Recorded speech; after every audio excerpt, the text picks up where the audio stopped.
The Kansas City Chiefs finally in the win column after an ugly win in New York over the Giants on Sunday Night Football. Missouri Tigers take care of business in Columbia on Saturday night against South Carolina. A big win for the Tigers. They move up to number 20, I believe, in the nation at this point. So they've got one more game against UMass and then on to Alabama, which is going to be a big test. Me and EDJ talked about it a couple of times now, but now that it's getting closer, we're going to be ramping up talking about that game. That's going to be big in a couple of weeks. But UMass on the schedule at home before they get into the Bama game, but 1-0 in SEC play.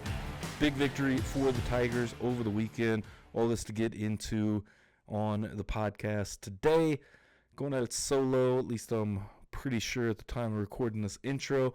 Hit that subscribe button if you have not already. Smash the like button if you enjoy the podcast as well.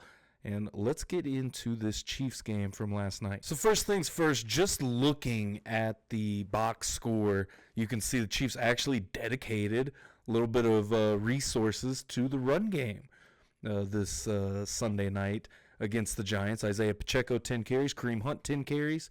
Brashard Smith got in the mix with a couple of carries. I know personally I've definitely been clamoring for more Brashard Smith out of this team. We saw it a little bit last night. I would like to see them get Brashard Smith more involved on more than just gadget plays. It seemed like both of his runs, I know one of them was a sweep that they ran where Brashard Smith came out of motion from a receiver spot, which he was a former receiver, and I think that's a good way that you can kind of mix him in. If you make him a threat in the passing game, which I do believe they threw to him once or twice, may have just been a target. It doesn't show up on Google whether he was targeted or not, so I'll look deeper into that, but I'm pretty sure he was at least targeted on one. It maybe dropped it off the top of my head, but I want to see more Brashard Smith. I think a lot of Chiefs Kingdom would like to see more Brashard Smith. This was very much and I saw a headline that made me think same thing, very Jekyll and Hyde performance. You look in the beginning, in the first half, it was a rough first half. I mean, going in, I think it was 9-6 going into the break. The Chiefs got that one extra field goal. Nothing but field goals in the opening half. So see them finally break through in the second half and get, I think, a couple of touchdowns. Yeah, Kareem Hunt had one. Patrick Mahomes, of course, the one to Tyquan Thornton. How about Tyquan Thornton? He had one hell of a game last night.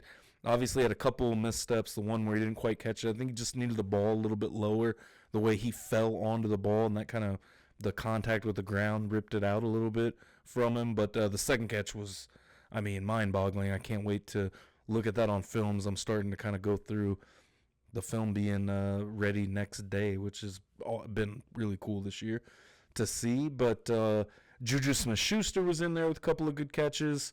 And Hollywood Brown. Hollywood Brown getting the big penalty there at the end of the half that the Chiefs got.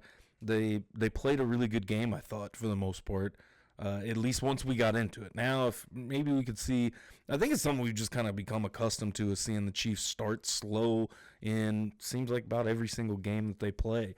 At this point, last couple of years, they've really been just slow starters. I mean, it is what it is, and maybe they can get out of that, but I think it is very much a mentality of just survive and move on and try to get the win, and we saw more of that tonight, especially in the first half, or last night, I should say. But I think the slow starts from the offense, I mean, the Chiefs really have got to start getting it together, I think, earlier in these games, especially with a game like Baltimore coming up this week, where you can't, start that slow. Like 9 points going in the half against Baltimore, you may be down. I think they'll keep it close. I mean, because now to talk about the other side of the defense is going to help you out big time, but I don't know if you can get away with the same stuff against Baltimore that you could against the Giants necessarily. Although I think maybe slightly weaker defense with the Baltimore Ravens. Maybe. Just because that front four is so good from the New York Giants. I mean, Abdul Carter in there. You got Dexter Lawrence as well. And the Chiefs handled Dexter Lawrence very well. I will say that. They did a good job double teaming. Kingsley Suamataia looked pretty good last night.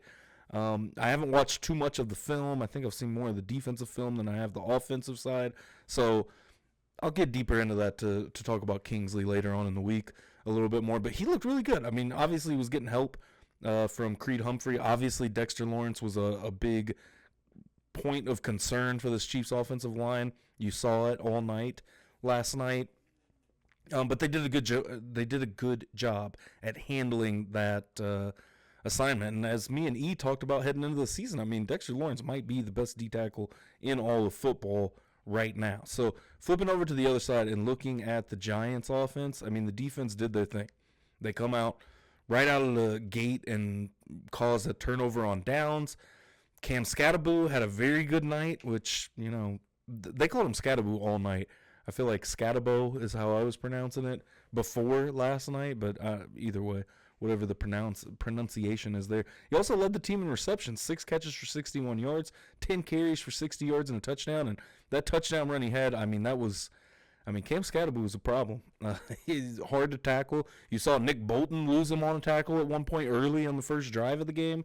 Him and McDuffie together, which are two of the best tackling players on the defensive side of the football. So seeing that, I mean, what can you do in that situation, really? Because Cam Skattebo, he had a good night.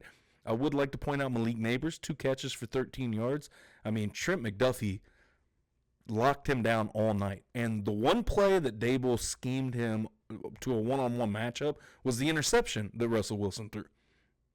The deep ball to Malik Nabers that he threw that Jalen Watson ended up picking off. I mean, it was beautifully schemed up. That Nabers starts off in the slot, motions out. Chiefs are in man coverage, exactly what the Giants were looking for in that moment. And they got it. They got the switch to where one-on-one with Watson instead of McDuffie goes down. Russell Wilson underthrows it, intercepted in the end zone. Tough play. But even the Chiefs bracketing him, anytime that they were in zone coverage, it was obvious that Malik Nabers was the guy that they were trying to shut down.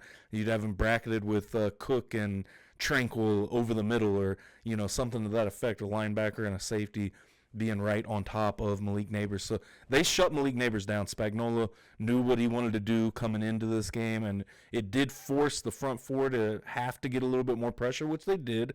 I think the defense altogether performed very well. Obviously, this Giants offense is not great. We know that. The Dallas Cowboys defense is not good, obviously. So I think that we can kind of pull from both of those. Obviously, this isn't the same as what you're going to see next week with Baltimore coming to Kansas City. You got a lot more to deal with in the backfield mainly, which I think the Chiefs are set up to deal with. But like I said, we'll get more into that Baltimore match later on, especially later on in the week. Probably see EDJ later on in the week, and we will discuss that for sure. But very interesting matchup coming up with the Baltimore Ravens. But the Chiefs went out there and did their job. I mean, the defense played 60 minutes of good football last night. The offense, I can't really say the same about, but either way, the Chiefs do get into the win column. And I think kind of go back to what we talked about last week. Is it time to panic? I don't think concerning, but panic, no. I think the rest of the AFC still doesn't. There's no team out there that a couple of weeks in has truly worried me necessarily. When you look at maybe the Chargers look like the best team in the AFC right now. Maybe the Bills. I'm not trying to discredit the Bills at all because, I mean, that was a great, opening night that they had, the comeback win, although also didn't look great through the whole game. And then they play in the weakest division in the AFC. Outside of maybe the South, just because the AFC South doesn't have a clear-cut, top-tier team like the Bills. So all in all, the South may be weaker, but the AFC East, outside of the Bills, is easily the weakest division in football. So kind of that Patriots effect like they had back in the day where, the Patriots are really the only good team in that AFC East. Either way, they played the Jets and they played the Dolphins back-to-back games. So that's the only reason why I say I don't think the Bills look like they're probably the closest with the Chargers of the top two teams in the AFC as of right now. I mean, but we'll see how that looks moving forward. And the Bills have opportunities to have, better performances to really, take a hold of that number one spot. So, again, not really disparaging the Bills, just their strength of schedule has not been great. so far, other than the Baltimore Ravens. And then the Ravens, we saw them lose to the Bills and beat the Browns, which the Browns are the Browns. The Browns ruined all of my parlays this weekend. So, but the Browns are the Browns. We'll leave it at that. Getting back to this Chiefs game, they held Russell Wilson at bay. It was a Russell Wilson performance, really. And, kind of the same we saw him out of him against Pittsburgh last year on Christmas Day in Pittsburgh, where the Chiefs picked up a victory over the Russell Wilson-led Steelers. So they were able to get to Russ. I think the defense looks very promising. Noel Williams had another great night. I think Noel Williams is really going to rise as, cornerback 3 on this team. Hopefully Jalen Watson can stay healthy all year, knock on wood, as he's dealt with injuries the last couple of years. But I think the defense is fine. The defense is very solid. Also, we'll have to see what happens with Brian Cook. I think Andy may have given his press conference already, and usually talks about injuries on Mondays. With it being Sunday Night Football, I don't know, maybe later in the day today. But either way, we'll have to see what comes of Brian Cook. I think that, obviously week 1, I think we were all very concerned about this defense. I think moving forward, I don't know what they did week 1. Honestly, I had very soft coverage. I don't know if it was the flight to Brazil. I don't know if it was the game plan or, what exactly it was against Chargers. They'll obviously get another shot against Chargers later in the season. I do believe that's week 14 at Arrowhead, something to that effect. So I think I feel very confident in this defense once again. The last 2 weeks have shown us, they shut down the Philly offense pretty much altogether. The offense really didn't do much at all against the Chiefs. And now we see the New York Giants, which the Giants are the Giants, but they do have a superstar wide receiver in Malik Nabers. Got a veteran quarterback in Russell Wilson. Say what you will about Russell Wilson. Did throw for 400 yards against the Cowboys defense, which the Cowboys defense is terrible, but still an NFL defense nonetheless.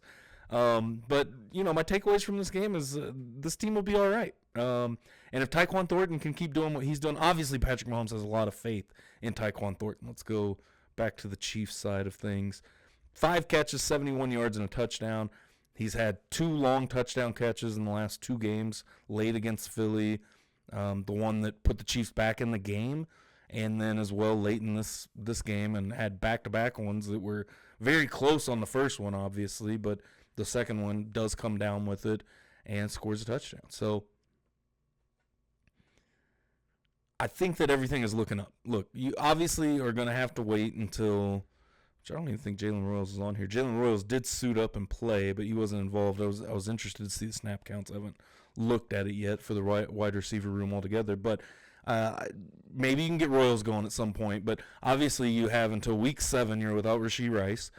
Kind of up in the air on Xavier Worthy, but I do think that this team, where they're at right now, can get the job done in these games coming up. You got the Ravens. You got the Lions coming up. There's one game in the middle of that, which I can't remember at this moment. Now, as I pulled it up, it's the Raiders in the middle, or the Jaguars, excuse me. It's looking too far ahead. But Ravens, Jags, Lions, next 3 games that you got to get through without Rashee Rice. I think these games are winnable.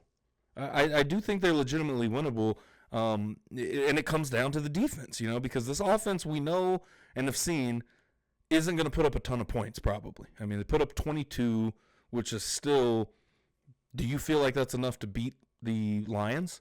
Do you feel like that's enough to beat the Ravens? I think that it's enough to beat the Jaguars. But with the Ravens and Lions, is 22 points enough?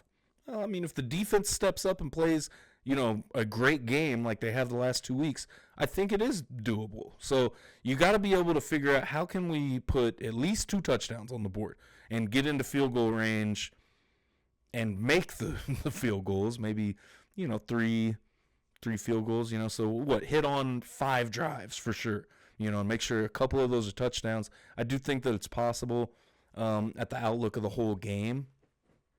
But Detroit is still Detroit. They don't have Ben Johnson anymore, but they put up, I think, 52 points against the Bears. I can't remember who they play. Oh, they're playing tonight against Baltimore. So we'll see what Detroit does against Baltimore and their defense. So I do think this is a good matchup for us as, Chiefs fans, and for the Chiefs that obviously will be watching closely tonight, because you have a conference rival, I guess we would call it at this point. Ravens, Bills, Chiefs, those are the elites of the AFC right now, as based on the last few years. And the Chargers are trying to put themselves into that bucket this season, and may very well do so. And they definitely have the first few weeks. Like I was just talking about a minute ago, I do think the Chargers are probably the best team in the AFC right now, power ranking wise. And just because of who the Bills have played, I think that maybe the Bills are, it's the Bills and Chargers right now. Very easily. I'd maybe give the Chargers a little bit more credit than the Bills, just for who they've won against. I mean, we still are unsure about the Broncos. I mean, the Raiders are the Raiders. So, but I do think Raiders, Broncos better than Jets and the Dolphins. So that's kind of my thought process on that. But going to this Lions and Ravens game tonight, it's going to be very interesting to see, what can the Detroit offense do against the Baltimore defense? What can you take away from that? Because Baltimore is next. And then what does the defense look like against Baltimore's offense as well? And then vice versa for 3 weeks later, October 12th, when you have the Lions coming to Kansas City. So I think this is a very, very interesting game for us all to watch tonight in primetime on Monday Night Football. Should be a good game either way, because I think that with the Ravens, there's a spot you can exploit with the tight end. Now, let's talk about that tight end situation, because it's not great. I don't know. Shannon Sharpe had a quote earlier this week. Here's what he said. I don't know why he's so lazy with his head. There's nobody inside. Why are you so lazy? You got to snap it around, and you took points off the board, and which is exactly what happened in that Philadelphia game. That cost the Chiefs the game. Between that and the 4th and 4th call by Andy Reid going for it, and the play call that he had is what I kind of talked about last week, about how frustrating that was on Sunday afternoon, watching that live in Arrowhead, and especially the pick. I mean, and I absolutely agree with this quote that Shannon Sharpe had about Travis Kelce, because even last night, you look at the one where him and Pat kind of miscommunicated. I mean, I still think he was in range to catch that ball from the couple of replays they showed, and gave no effort towards it. I mean, it has been lazy all season from 87. So Travis Kelce is going to have to be in tip-top shape for this Ravens game, I think, if the Chiefs are going to win this game. Or do you look to Noah Gray? So we get a Culver's ad. The PFF box score will give us a better kind of look at this, though. 7 targets, 4 catches, 26 yards for Travis Kelce. This has been a normal stat line for Kelce so far this season. I mean, we've seen him drop the ball. We have seen him, which I don't think they have drops on here. Off the top of my head, I can't remember if he dropped one. The one that I'm really thinking about, though, is the one early in the game with a little bit of miscommunication. If you remember, you know what I'm talking about. But that ball looked catchable if he just went for it. And it seems like the effort is not there. And that's something after the game that Drew Tranquill kind of talked about was the quote this week was energy and effort. Or maybe it was efficiency. Don't quote me on that. But I'm going with the effort part of that, because I do think it was effort or efficiency and energy. But I don't know, man. I just don't think the effort has been there from Kelce so far this season. I don't think the effort was there for him in the Super Bowl last year. I mean, they had that play that showed him, just kind of watching Pat run around, not doing anything, not throwing a block, not trying to run a route. I mean, it's been lazy this season. It feels like I've seen him drop, I don't want to see another tight end screen this season unless 83 is running it, not 87. I've not enjoyed watching Travis Kelce play football this season. I don't think a lot of Chiefs Kingdom has. And again, I'm not trying to disparage Travis Kelce at all. Hall of Fame tight end, one of the best to ever do it. The last 3 years have been the drop-off, I feel like we have talked about that. We've heard plenty of people talk about that as Chiefs fans of, well, at some point Travis Kelce is going to fall off. Yes, everyone does. Father Time is undefeated. But I think since the hyperextended knee where he missed the Detroit game in the opener a couple of years ago, that's where we've kind of seen the decline since 2023 now. So 23, 24, and I mean 2023 had a great playoff run. How about that catch against Baltimore in the AFC Championship game? One of the greatest plays I've ever seen in a playoff game. But this year the effort has not been there. It just hasn't. And I don't know what that is, what that goes to, if it's just a mental something or what it is exactly, but we don't want to keep seeing it. I don't think anybody, I don't think that coaching staff, I don't think Mahomes wants to keep seeing it. I don't think Kelce wants to keep seeing it, but it's just the effort is not there. It's been lazy this year. 9 targets for Tyquan Thornton is what it ended up being. Now I want to go to Nabers. 7 targets for Malik Nabers in this game. 2 catches for 13 yards. Have a day, Trent McDuffie. I mean, McDuffie is, known for being the shutdown of your number 1 wide receiver. He's going to travel with him, and he's going to shut him down. So, good game for the Chiefs all in all. Let me know what you guys thought about the game last night and your guys' takes in the comments below. I thought it was a good game to kind of get things, right the ship in week 3. You're playing a lesser team. I feel like I don't even want to say the Chiefs are playing down to teams at this point. I think the Chiefs just don't know who they are. I did really like the fact that the Chiefs got under center a lot more. We saw that, or honestly, I didn't notice it, live during the game that they lined up like 5 plays in a row on one drive under center against the Eagles. Didn't necessarily take the mental note of it, but watching the film of it and seeing that, I think that this team, and Nagy was asked about it last week by Seren Petro, of, hey, are you guys going to just get under center and, run the ball more?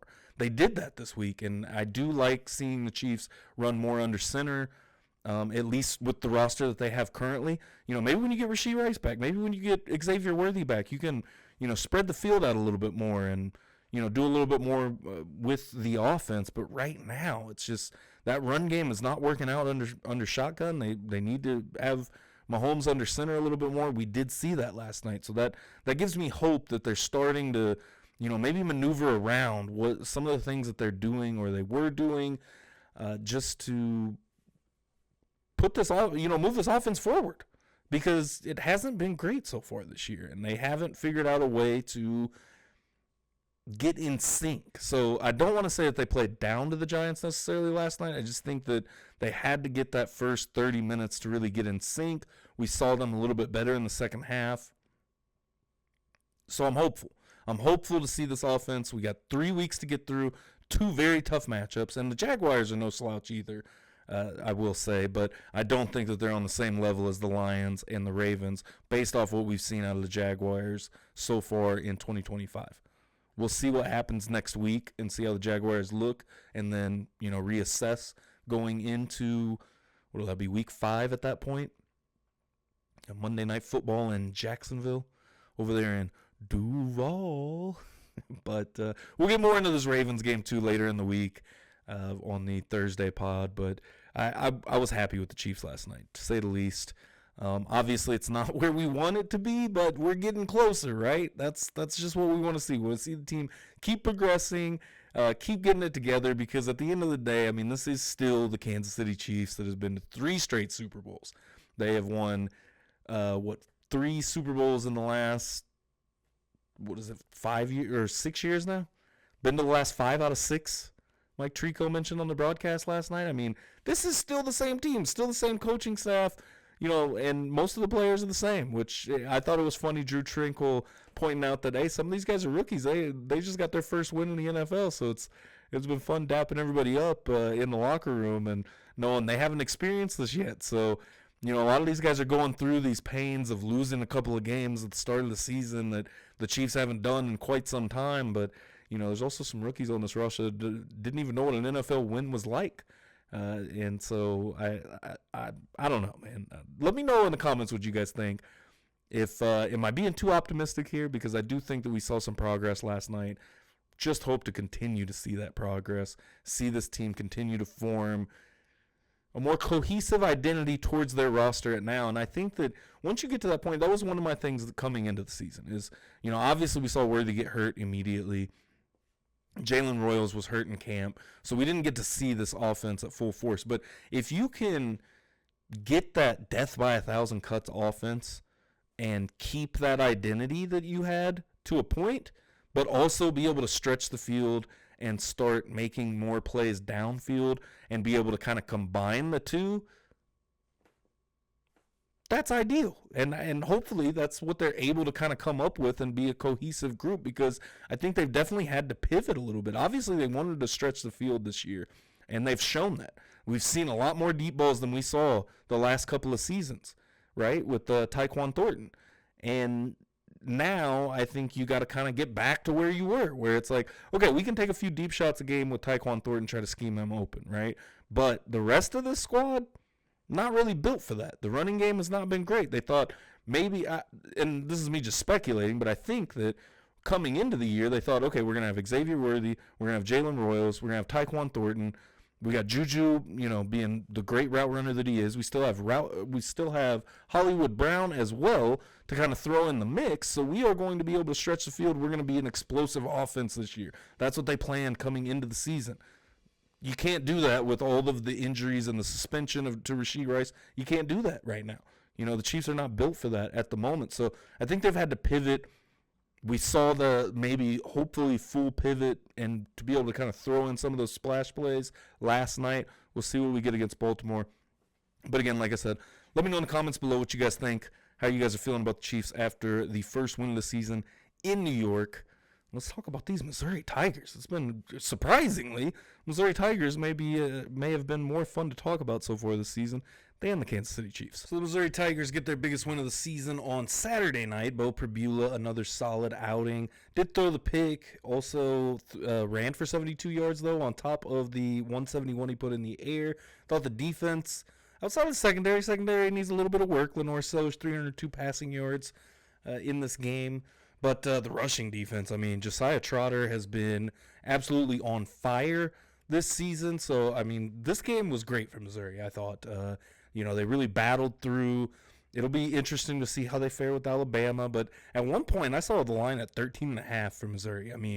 That's insane. I think it closed at 9.5 for the Tigers. So, I don't know, man. It was a pretty good game. They were about right, spot on. The betting makers, 29-20 was the final score. I was very close to that. I had 31-21, I think was my prediction last week on the pod with EBJ on the Friday pod. But either way, Missouri Tigers did have a really good game. So I thought it'd be weird if I didn't acknowledge this. But yeah, I changed shirts. I went to the gym and wore that shirt at the gym that I recorded with this morning. So a little change up. But we're going to keep on pushing through here this evening, talking about these Missouri Tigers. Kevin Coleman, let's see, what did he do in the past game? 3 catches, 20 yards. Marcus Johnson had a huge game, 7 catches, 80 yards for him. Joshua Manning had the one big touchdown earlier in the game. I think all in all, though, the Tigers, they've been luckily to have a great schedule. All of these home games, we talked about it before the season, but I think that's a big part of it, being able to really get momentum behind them. They battled adversity in the Kansas game. They've had, their other opponents. They had week 1 was Central Arkansas, tune-up game. Also had Louisiana, kind of a tune-up game now here with South Carolina coming off of the loss to Vanderbilt. The Missouri Tigers will see Vanderbilt later on in the season. Kind of looking ahead at the season for Missouri. You've got UMass next, 45-point favorites. Then Alabama at home, then finally go on the road at Auburn, at Vanderbilt, which Vanderbilt might be the most intriguing one past the Alabama game, although also on the road at Auburn. I think that the Vanderbilt game maybe worries me a little bit that it's on the road, as well as the Auburn game. Auburn played pretty well against Oklahoma this past week. So I don't know. The Missouri Tigers, they have a very interesting schedule moving forward. They do have to go at Norman later in the season. November 22nd, they finish up on the road with Oklahoma and Arkansas. But I think right now you've got 4 matchups coming up that you've got, that kind of teeter, like, let's see how real the Tigers are. This could be, I think after Saturday night, I do believe this could be very well be a playoff team. I mean, I'm not willing to go out on a limb and say they will make the playoffs for sure, but I do think that they are definitely a contender to be in the SEC championship game. I mean, if they get to the SEC championship game, they probably make to the playoffs. I guess I don't see really a world that they don't make the playoffs if they make it to that SEC title game. So maybe I do think that the Tigers will be a bona fide playoff team. But you got to see how the Tigers look against Bama October 11th. Then obviously the next two road games are very big, at Auburn, at Vanderbilt. I think that they can handle Texas A&M this year. Mississippi State is not good. And then Oklahoma. So you've got Bama, Auburn, Vandy, and Oklahoma left on the schedule that I think are legitimate threats to knocking the Tigers off. But, I mean, they are right on point to start off this season exactly where they wanted to be. They were down 14-12 going into the half, and then they outscore South Carolina in the second half 17-6 to get the victory 29-20. There were some moments in that game that it was rough. It looked like it could be rough anyways. And Ahmad Hardy, though, let's go back to the stats because Ahmad Hardy, man, he had some runs in this game. 22 carries, 138 yards, and a touchdown. Jamal Roberts, 13 carries for 76 yards. I mean, you look at the top two running backs for the Missouri Tigers, 5.8 yards per carry, 6.3 yards per carry. Man, if the Chiefs could get that kind of production out of a running back, I mean, they might be 3-0 right now if they could get that kind of production. I mean, maybe not game one. They had 5 yards per carry out of Pacheco and just didn't stop running the ball. But Ahmed Hardy and Jamal Roberts, I mean, they have been just a two-headed monstrous attack for every defense that they have faced so far this season. And I really do think the Missouri Tigers are on their way to having their best season since, I don't know, when they first came into the SEC, the early 2010s, late 2000s, the Chase Daniel teams. I mean, they were number one in the country at one point with Chase Daniel. Number one versus number two, Missouri versus Kansas, which I'm not 100% sure, but I mean, that's probably the only time that's happened, right? So, I don't know. The Tigers are really well on their way to having, you know, the season that we always felt like they could probably have, but it's like Missouri just kind of let you down in the end every year. But this is one thing that I've said to EJ, and I think I might have said this on the pod last week, because the Louisiana game was one that, you know, I had my eye on just in a sense of, and Central Arkansas to a point, but it was the first game, so there's more leeway. But with the Louisiana game and this UMass game coming up this weekend, I think I feel the same way about is, how do you play against the lesser competition? Do you play down to them? Because that's not going to work in SEC ball. I mean, and we have seen that out of the Tigers over the last few years, it feels like, of the Brady Cook-led teams and, you know, some of these teams of the early 2020s now, that we have seen the Tigers play down to some of this lesser competition, and then you get into SEC play, and it's like they're getting blown out of the water, or, you know, they're just not able to replicate what they were able to do before against some of these lesser teams. I mean, you look at the Texas A&M game last year, where it's just like, oh, okay, this Missouri team, like, it looked and sounded good, and then we see who this team really is. I mean, I think, and, you know, obviously Brady Cook had some injury problems last year, throughout the year, so there's also that. But I do think that between the last 2 weeks, what I've seen out of the Tigers, this is a different team. This is a different team than they have been the last few years, and to maybe kind of hit on that potential. Yeah, you beat Ohio State in the Cotton Bowl a couple of years ago, but it wasn't the playoffs. You know, it was Marvin Harrison Jr. didn't play in that game. There's, you know, there's a lot to be talked about that, which either way, Mizzou beat Ohio State. You know, I'm not necessarily one of those that is trying to downplay that victory in the Cotton Bowl a couple of years ago, but, you know, not exactly where you want to be. I mean, EDJ have talked about this, which, you know, hey, shout out to EDJ, but I think it's a little crazy thinking that, which I'm kind of new back into the college football game, so, I mean, he might be absolutely right, but just from my perspective is, I think it's a little crazy to think that, to move on from Drinkwitz, but I also do kind of understand, because you want to get to that point again that I feel like Missouri kind of tasted for a couple of years, late 2000s, early 2010s, where, okay, but it's not sustainable, right? You know, they got to the very top of the college football realm, couldn't quite cash in either year, which, they should have been Orange Bowl champions in, what was that, 2008 that Kansas played Virginia Tech. But another Cotton Bowl victory against Arkansas at that time, which was a way tougher matchup than Virginia Tech. All right, I'm getting on my soapbox now, showing my age a little bit, but, Darren McFadden and Felix Jones, Peyton Hillis, that team was stacked for Arkansas that Missouri beat. So, but I do think that, you haven't been able to get to that point necessarily, or at least sustained to that point. But the last couple of years, it does kind of feel like you've kind of had that sustained success just without the exclamation point on it. And 2025 could maybe be that exclamation point for the Missouri Tigers. So let me know in the comments below what you guys thought about the game on Saturday in Columbia against South Carolina.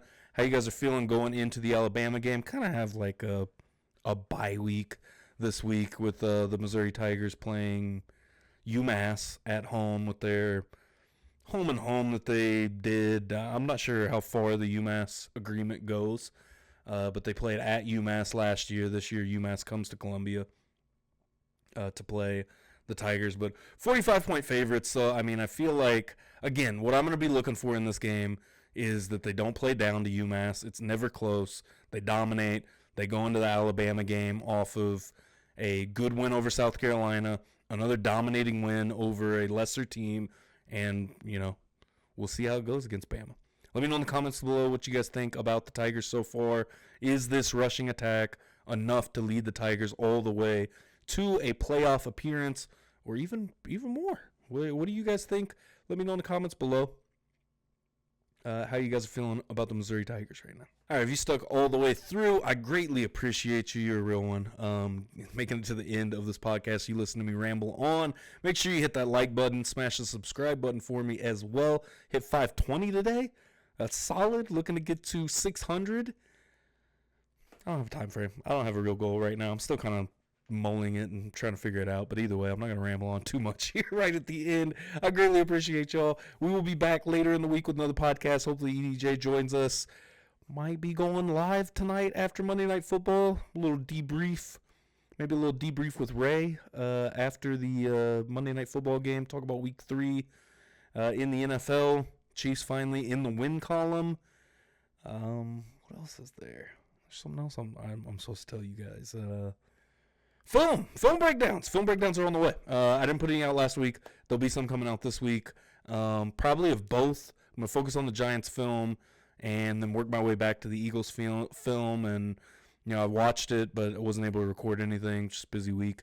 And I do plan on circling back around to that.